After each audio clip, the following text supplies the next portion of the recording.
Greetings, ladies and gentlemen. Welcome back to the channel. Remember to like, share, comment, and subscribe. I know I have not posted a video in a really long while. However, it's because I was busy marking SBAs and teaching. Online teaching is no joke. You know, before you guys actually start watching this, I just wanted to tell you to pause on this video and go over to my other YouTube channel, that's Curry Fences.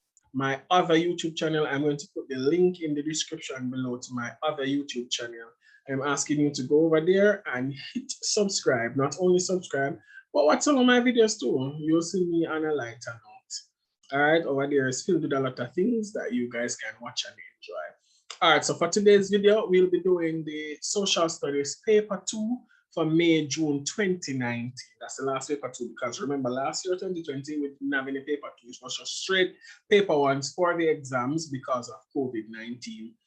I really and truly hope that my screen is big enough so you guys can actually see. All right, so the paper will be set into 2 sections. Section A, with 4 compulsory questions, including from family right all the way down to regional integration. Then section B will have the options where you choose either consumer affairs, tourism, or communications. So today's video will be a part 1. So we will be doing the 4 compulsory questions, and then part 2, we will take on the option questions. All right, so question 1A says, state 2 functions of families. You know that families have several functions. I want you to pay close attention to the word state and also the marks. It says state 2 functions of the family. You just need 1 simple sentence for each because it's a mark per sentence. So you can begin by saying 1 function of the family is socialization. And 2, another function of the family is procreation, or you can say other functions outside of socialization, procreation. The family has an economic unit. The family provides psychological and emotional support. Understand? So it's just a simple 1 sentence because it's just 1 mark.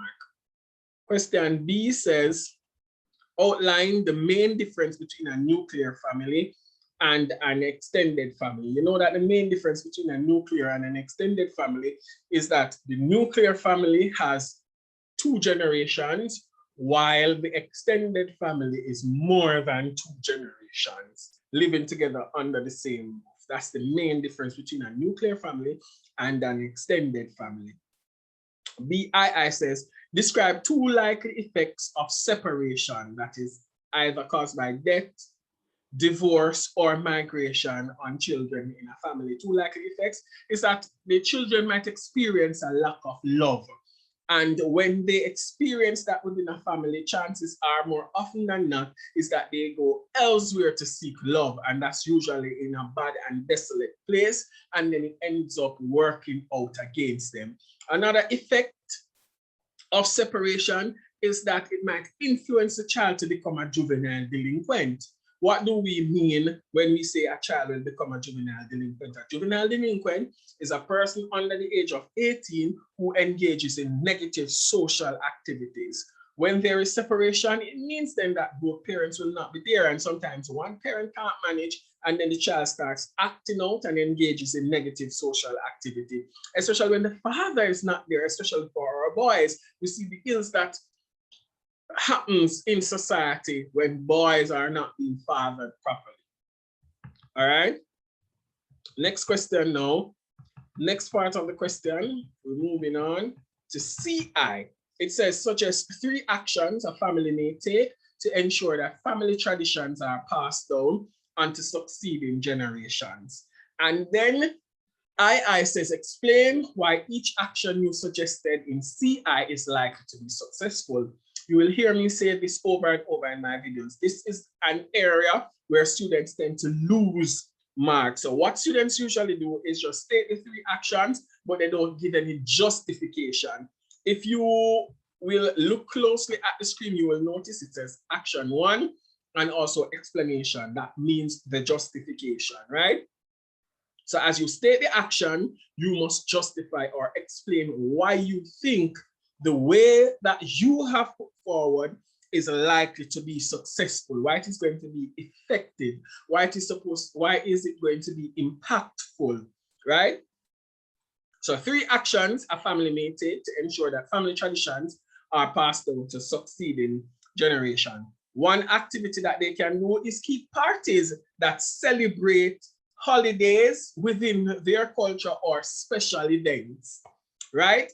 If this is done, the parties celebrating the holidays or the special events, it will keep members constantly aware of that specific family tradition or that specific part of their family culture. So the younger ones growing up, these holidays or special events will not get lost when it reaches them. But from they were young, you will hear them saying that, from me young, you know, my mother has been doing this, or my grandfather has been doing this, or my father has been doing this, or my grandmother has been doing this, right? So celebrate the special holidays. For example, in Jamaica, way back then, not now, right? Persons of African descent used to celebrate Jankoon, right?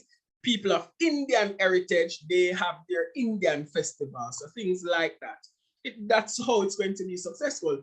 Next point is that they can have family gathering where stories are shared. When persons in the family meet on a regular basis, then they will communicate and they will also share stories, right? And we know that these stories are usually so good. And a lot of them involve or include family traditions, right? And cultural aspects of the family. Another thing that they can do to ensure that family traditions are passed down is food. What is more important than food? What is nicer than food? Because each dish would be unique to that particular culture, and the dish will be prepared in traditional ways, right?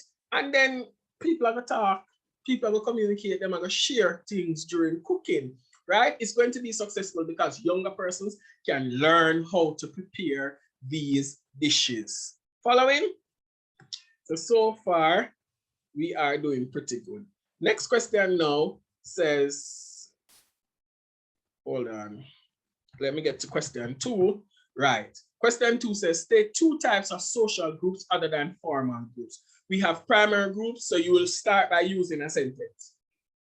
2 types of social groups other than formal groups include primary groups and secondary groups, right? We have pair groups as well, and there are other types of groups. Good? All right. BI says, state 2 characteristics of a government that will help to classify it as a formal group. All right. So start by saying 1 characteristic of a government that will help to classify it as a formal group is that there is a clear structure. Another characteristic of a government that will also help to classify it as a formal group is that they share common goals. Also, if you are thinking that there are rules and regulations, that is also correct. If there are clear guidelines for membership, that is correct. If there are sanctions, if rules are broken, that is also correct. So very good, ladies and gentlemen. That is how I want you to think while you are answering. Remember to explain and use complete sentences, except where a question asks you to list. That's the only time you do not use a complete sentence. Next part says, I says, outline 2 functions of the government of a country. Outline now is you are going to explain the function. You don't simply just state it and leave it, or you're not going to list it. You are going to explain what each function is. All right, so 1 main function of the government is taxation, right? This is done indirectly and directly. Directly through income tax and also PAYE. Indirectly through GCT. Understand? And these taxes are used for several purposes. The government uses this for the benefit of the country and citizens. Another function of government is infrastructure development. This is very important because that is how our roads are paved or made properly. That is where we get sanitation services through Also, the provisions of schools, hospitals, clinics, right? There's also the provision of social services. That's another function of the government. This is where persons in the country who are unable to take care of themselves financially, the government steps in and offers some form of assistance. A big social service in Jamaica is what? Can somebody tell me? Very good. A big social service in Jamaica is the PATH program, right? Other things like NIS, right? And that's National Insurance Scheme that ensures that some persons have a pension whenever they become, whenever they retire, sorry, right? If they were contributing, then they are insured of a pension. Good. All right. Other functions include law and order, defense, proper money management, right? So the government needs to manage the resources of the country properly. All right, CI now says, suggest 3 actions citizens of a country may take to ensure that the government is held accountable. Let's focus on the other part too that says, explain why each action you suggested in CI is likely to be successful. Again, after you have given your action, you must also validate your action or justify your action or say why your action is likely to be successful. All right. So first part again, CI says suggest 3 actions citizens of a country may take to ensure that the government is held accountable.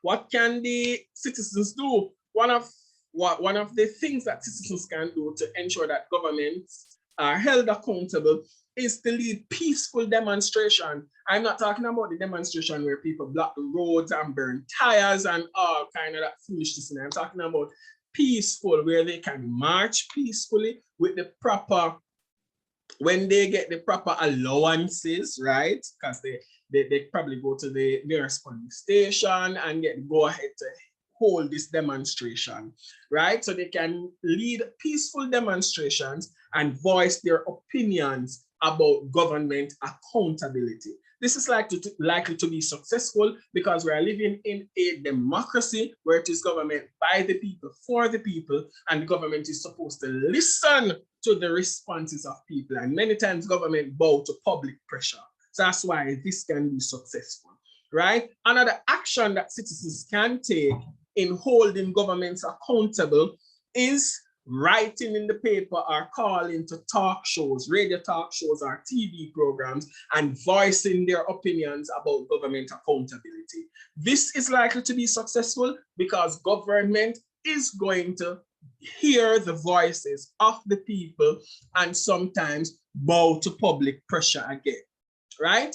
Another action that citizens can take is to create pressure groups. We know that pressure groups tend to influence public opinion and they fight for certain issues. One of the issues that they can fight for is government accountability. If there is none, they ensure that the government is held accountable or holds themselves accountable. Are we following, ladies and gentlemen? Very good so far. Now, let's move on to question 3.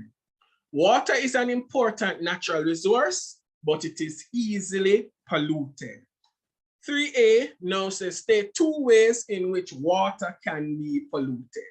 2 ways in which water can be polluted is solid waste getting into waterways or into our water resources, right? This usually pollutes the water. Another way in which water can be polluted is if there's an oil spill out by sea. That is heavy pollution because that cuts off the oxygen supply to all marine life, right? So we're doing very good so far. BI of number 3 says state 2 uses of water other than for agricultural purposes. This is easy. Let me hear your answers. That is correct. That is correct. Very good, very good, very good, very good. So let me share some of my own for you. Other uses of water outside of agricultural purposes include water to drink, right? Water is used for domestic purposes, that is to bathe, to wash, to cook with, to clean your house, right? Water is also used for leisure activities, for swimming, right? rafting, seafaring, right? You probably ride a little ferry, go over on the sea, boat riding, right? People keep parties on beachside, riverside, right? So those are some of the activities that water is used for outside of agricultural purposes. Right, let's move on to the next part of question 3. It says, describe 2 ways in which water pollution affects residents of a country. How can water pollution affect the residents? If the water becomes polluted, how can residents be impacted? Let's think about this. How can residents be impacted? You tell me one. All right, very good. All right, so water pollution can affect residents in one way, in that it can restrict leisure activities. Remember, that is one of the ways I said people can use water outside of agricultural purposes for leisure. If the water is polluted, then people are not likely to bathe in it or to swim in it. You understand? Or to go rafting, because nobody wants to go in water that is polluted, especially if it is polluted with like solid waste or fecal matter. Nobody wants to go into that. Right? It might cut off people's food sources as well, because you know that some people then will catch fish, crab, conch, lobster, and so out of the water. If it's polluted, then people don't want anything to eat out of it, right? If it is also polluted, it cannot be used for domestic purposes, then it's not going to be safe, it's not going to be clean. Understand that, ladies and gentlemen? Very good. All right, let's look at the next part of the question now. It says, CI, question 3 says, suggest 3 actions that farmers in a community may take to help reduce water pollution. Next part of the question says, explain why each action you have suggested is likely to be successful. So state your action, and also the next part is you're going to justify your action. If you can see, it says 3, 6 marks, so it's 2 marks for each. So 2 sentences will be adequate enough. All right, so 1 action that farmers in a community may take to help reduce water pollution is that they can go on an education campaign, because really of a fact, many persons continue to contribute to pollution because they are not aware that what they are doing is actually pollution. Because if you ask a lot of persons, a lot of persons that use rivers to actually wash their clothes in, because the water is constantly moving. Sometimes people think that, oh, that soap and thing, it just move and it causes no damage. But they sometimes don't understand that all of those like soap and cleaning instruments, right, or implements, they actually pollute the water by cutting off oxygen level for marine life. So farmers can go on an education campaign to educate people about pollution. This is likely to be successful in that when people know, they become armed with information, and then they can do better and reduce pollution, right? So I gave my action and I also justified, and that is what I want you to do, right? Another way is that they can put up signs and posters, right, near water bodies, gauging people or cautioning people not to pollute, right? This is going to be important because the signs will always be there. So even if somebody is going to try something, they will see the sign, and chances are they are likely to not pollute. Good. Another important one is that farmers should lobby government to put stricter legislation with tougher sanctions in place for those who contribute to water pollution. Why is this going to be successful? Because if people know that there are strict penalties if they contribute to water pollution, then they are less likely to contribute to water pollution, and that is why it is going to be successful. Are we following? Very good, ladies and gentlemen. Let's now get to question 4. Now we are on to question 4, which is the dreaded regional integration. Many persons are not so lovey-dovey to this area of the syllabus because it is so broad, right? And persons are afraid of it because it is information heavy. But for regional integration, you have to take it in stages. If you are going to do well, you have to take it in stages, right? For this essay, you do not answer it like an essay for English language or English A. No, you do not answer the regional integration question like that. You only answer what CXC asked you. You don't have to give no additional information like a thesis statement, you need an introduction, you need a conclusion. No, you answer only what they ask you. Good. So the question says you are required to address your school's junior achievement club on the topic trade liberalization in the Caribbean. In your address, state the meaning of the term trade liberalization. Name 2 efforts made by Caribbean countries to liberalize trade. Outline 2 economic benefits of trade liberalization to the economies of the region. Suggest 3 ways in which Caribbean governments can support the goals of trade liberalization in the region.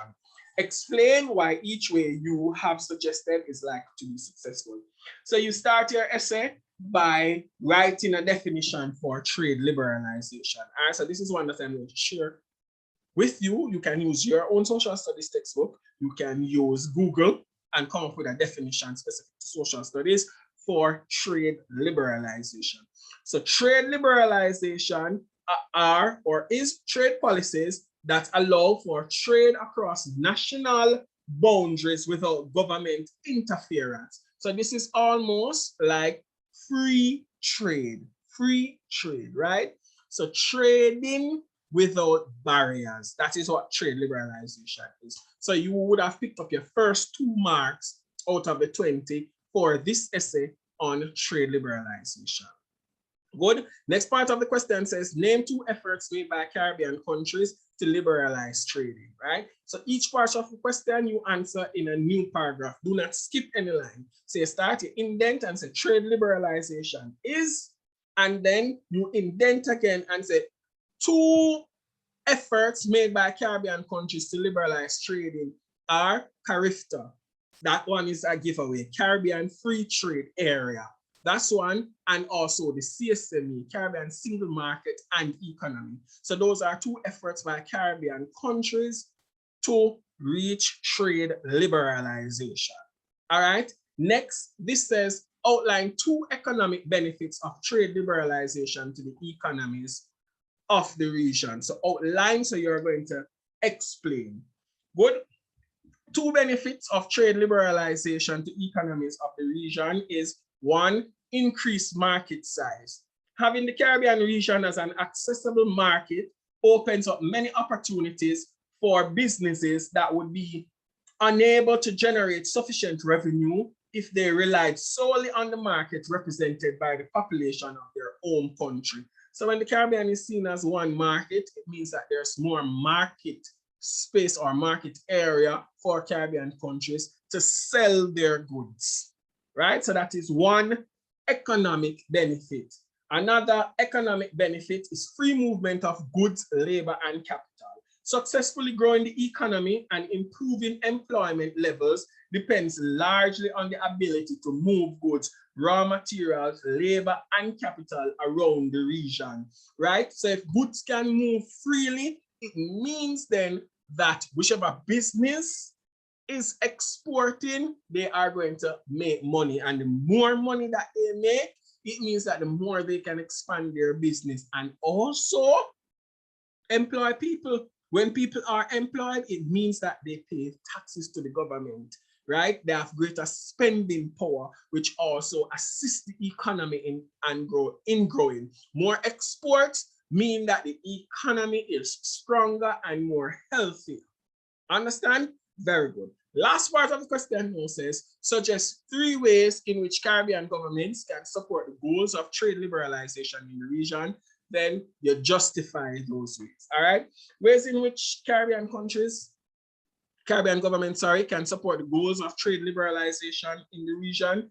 Increase cooperation among member states. Member states need to, after they have agreed to the treaty, they should also uphold the objectives of the treaty. Do not bait and switch. After you agree, you want it to only apply to you. So other countries should open up and allow you to access their market freely, but then now you have a lot of restrictions when other persons are trying to access your market. No, it should go both ways, where trade is open up and it is free for everybody. So Caribbean governments should increase cooperation so that trade liberalization can occur freely and smoothly, right? This is going to work Because if everybody benefits, then everybody will continue to be cooperative so that the system can work, right? Another way is provide opportunity for more skilled workers from the region, and this is going to increase output. It is also going to reduce employment, because remember, not only goods can trade freely, but people can move around freely too. So if there are more opportunities for skilled workers from the region and not being sent for overseas, it means that those gaps can be filled by Caribbean nationals, and it means that the output of those businesses is going to be greater. More output, it means that more revenue coming in, and the economies of those markets can become stronger.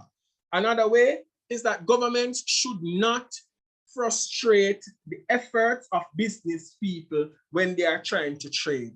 Government should remove red tape and cut out some of the bureaucracy to trade. As I've said before, everybody needs to cooperate for trade liberalization to work. Some of these things, even though we say trade liberalization, there are still some restrictions. So all of those restrictions, those walls of restrictions need to be broken down. So cut out red tape and remove bureaucracy. Don't laugh at me because I can't call that word. So that trade liberalization can work. All right, ladies and gentlemen, so that is it for part 1. If there is something that you are not sure of, please drop it in the comment section down below. I'm going to be posting part 2 soon, where I will go through the question and communications, consumer affairs, and tourism. I'll be dropping part 2 soon. All right, ladies and gentlemen, thank you for watching.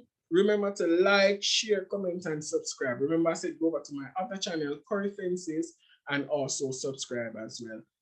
Thank you so much. Enjoy yourself and all the best for your 6 exams. Goodbye.